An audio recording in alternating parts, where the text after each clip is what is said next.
घूंघट। अरे शालू, सो रही हो क्या अभी तक? शालू की जेठानी जोर जोर से चिल्ला रही थी घर के आंगन में खड़े होकर।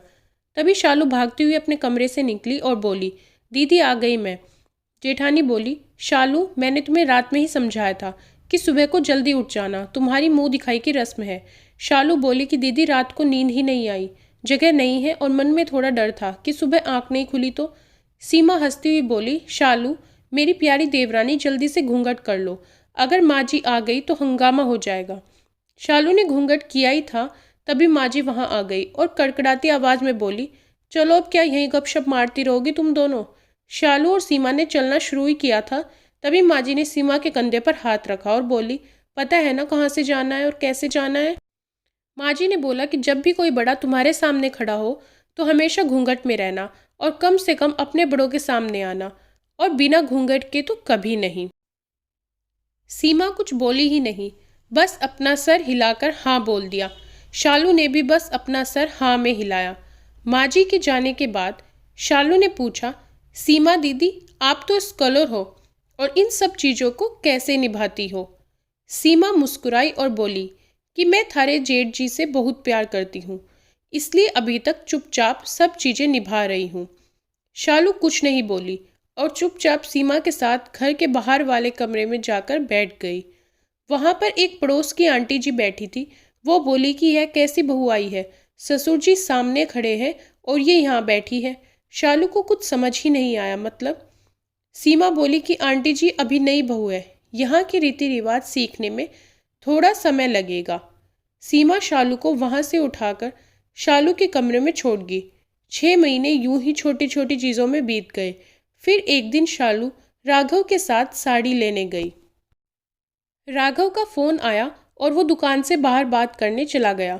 साड़ी की दुकान पर शालू बेधड़क होकर साड़ियाँ देख रही थी।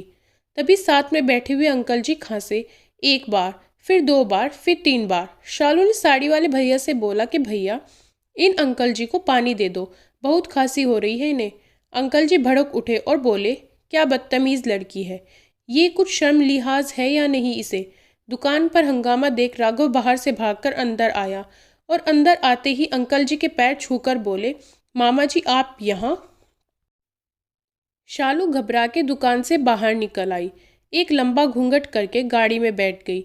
राघव बाहर आया और गाड़ी में बैठकर गाड़ी बहुत तेज चलाने लगा।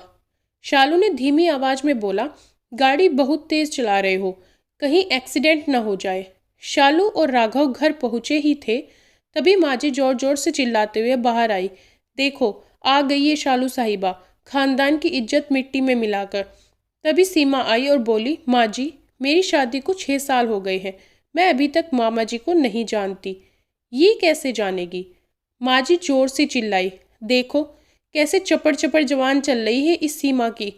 तभी राहुल सबकी बात काटते हुए बोला कि माँ ये दोनों सही बोल रही हैं, अगर ये हमेशा घूंघट करके रहती हैं तो ये मामा जी को कैसे पहचानेगी। और माँ आज मामा जी के फ़ोन पर तुमने पूरे घर की शांति को भंग कर दिया है। ये वही समाज है जिसने सीता मैया पर भी उंगली उठाई थी।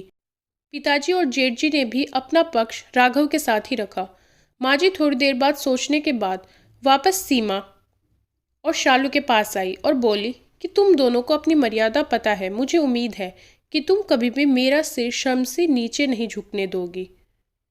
हम एक ही परिवार के सदस्य हैं, हमें हमेशा साथ रहना है, अच्छा वक्त हो या बुरा वक्त, हर सदस्य को अपनी मर्यादा पता है। माँ जी ने शालू और सीमा को गले लगा लिया। आशा करती हूँ कि ये कहानी आपको ज़रूर पसंद आई होगी। अगर पसंद आए तो हमारे चैनल को सब्सक्राइब ज़रूर कीजिएगा।